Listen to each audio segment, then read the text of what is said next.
money from the stadium. But yeah, and there's all these like harebrained schemes and like different things, and there just was no winning, so you can't really create any buzz in the city. They had a little bit of buzz the first year, and then it kind of died away. And so, yeah, Brent's just about coaching ball. He wants to win football games. He wants to make a tough team, and instilling that and having very little time for shenanigans. Who leads quarterback one? Is it Haynes King? Is it somebody else? Like, I think a lot of people probably assumed it was going to be Haynes King. So this is one of my favorite things that's been going on for the last 6 months. Haynes King came from Texas A&M, right? Zach Pyron was the starting quarterback at the end of last season before he got hurt in the Miami game, knocked out for the year. Zach Pyron was a higher rated recruit. They're 1 year apart out of high school. And somehow that's turned into Haynes King should be handed this job. And it's Zach Pyron's team right now. And he would be QB1. Now, is there going to be a competition? Yeah. Haynes King would be the first to tell you that he was not put in a position he feels like to be successful by Jimbo Fisher, and was not developed in the way that he would like to have been as a coach's kid.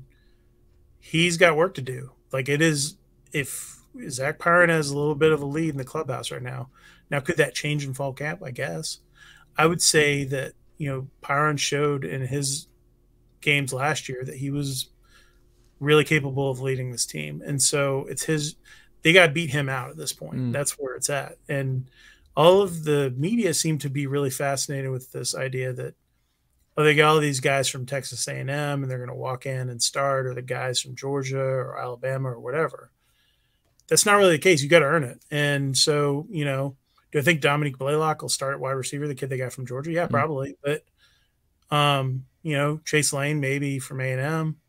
I don't know that Haynes King will start. I don't know that Andre White, the linebacker they got from A&M, will be the starting linebacker at the end of the season.